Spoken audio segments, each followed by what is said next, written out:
নমস্কার, দেখছেন কলকাতা টিভি। আপনাদের সঙ্গে রয়েছে আমি অভিক। শুরু করছি সংবাদ সারাদিন। এই মুহূর্তে যে খবরে নজর রাখবো, মহিলাদের জন্য অনলাইনে জিহাদি শিক্ষা চালু করছে জৈশ-ই মোহাম্মদ। মহিলাদের জন্য অনলাইনে জিহাদি শিক্ষা চালু করছে জৈশ-ই মোহাম্মদ। নবগঠিত শিক্ষা শাখা জামাত-উল মুমিনাত। শিক্ষিকার ভূমিকায় মাসুদ আজহারের দুই বোন, শিক্ষিকার ভূমিকাতে পুলওয়ামা কাণ্ডে জড়িতদের স্ত্রী। আমরা এই নিয়ে আরো বিস্তারিত জানবো। এই মুহূর্তে আমাদের সঙ্গে টেলিফোনে রয়েছেন আমাদের প্রতিনিধি অঙ্কুর ভট্টাচার্য। অঙ্কুরদা, দেখো, যেটা জানতে পারা যাচ্ছে, এই জৈশ-ই মোহাম্মদের প্রধান যিনি মাসুদ আজহার, তাদের পক্ষ থেকে এই অদ্ভুত স্কিমের কথা আমরা জানতে পারছি। যে স্কিমে এখনো পর্যন্ত যেটা খবর, যে পাকিস্তানের মুদ্রায় 500 টাকা এবং ভারতীয় মুদ্রায় যেটা প্রায় 156 টাকা, এটা হচ্ছে গিয়ে অনলাইনের কোর্স। এবং সেই কোর্সে শেখানো হবে যে কিভাবে ইসলামের প্রচার করতে হবে, এবং এটাকে বলা হচ্ছে একটা জিহাদি কোর্স। গত মাসেই একটা এর জন্য একটা অনুষ্ঠান হয়েছিল, সেই অনুষ্ঠানে সকলের নাম নথিভুক্ত করা হয়। কিন্তু যেহেতু ইসলাম ধর্মের বা মুসলিমদের মধ্যে একটা ব্যাপার আছে, বাড়ির মহিলারা তারা তো সচরাচর বাইরে আসার ক্ষেত্রে বেশ কিছু ধর্মীয় বিধিনিষেধ রয়েছে। সেই তুলনায় অনলাইনে যদি কোর্স করেন তাহলে তাদের কোনো সমস্যা হবে না। সেই কারণেই মহিলা ইউনিট তৈরি করছে জৈশ-ই মোহাম্মদ, যার নাম জামাতুল মুমিনাত।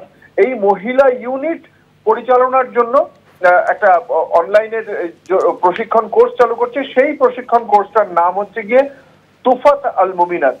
এখানে প্রত্যেকদিন 40 মিনিটের একটা বক্তৃতা দেওয়া হবে। মাসুদ আজহারের দুই বোন সাদিয়া আজহার এবং সুমাইরা আজহার, তারা এখানে ক্লাস করাবেন, এবং যাতে মহিলারা যাতে জামাতুল মুমিনাতে যোগদান করেন সেজন্য উৎসাহ দেওয়া হবে। সাদিয়া আজহারকে এই জামাতের দায়িত্বটা দেওয়া হয়েছে। এর আগে এই দুই বোনের মধ্যে অন্যতম ইউসুফ আজহার, তিনি কিন্তু এই অপারেশন সিঁদুরে মারা গিয়েছে, এটা দর্শকদেরও মনে করিয়ে দেব।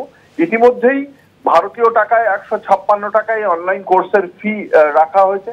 পাকিস্তানের গত 8ই অক্টোবর এই বিষয়ে জামাতের এই মহিলা ইউনিটটি ঘোষণা করেছিল। তারপরে গত 19 অক্টোবর, মানে আজকে 22, এই গত রবিবার দিন পাক অধিকৃত কাশ্মীরে দোখতারান ইসলাম নামে একটা অনুষ্ঠানের আয়োজন করা হয়। সেখানে এই যে সমস্ত মহিলারা এই কোর্সে জয়েন করতে চান বা জামাতুল মুমিনাতে জয়েন করতে চান, মহিলা ইউনিটে জয়েন করতে চান, তাদেরকে সেখানে ওই দোখতারান ইসলাম নামে অনুষ্ঠানে তাদেরকে ওই জামাতুল মুমিনাতে ইনক্লুড করা হয় এবং অনলাইন কোর্সের জন্য ঘোষণা করা হয়েছে।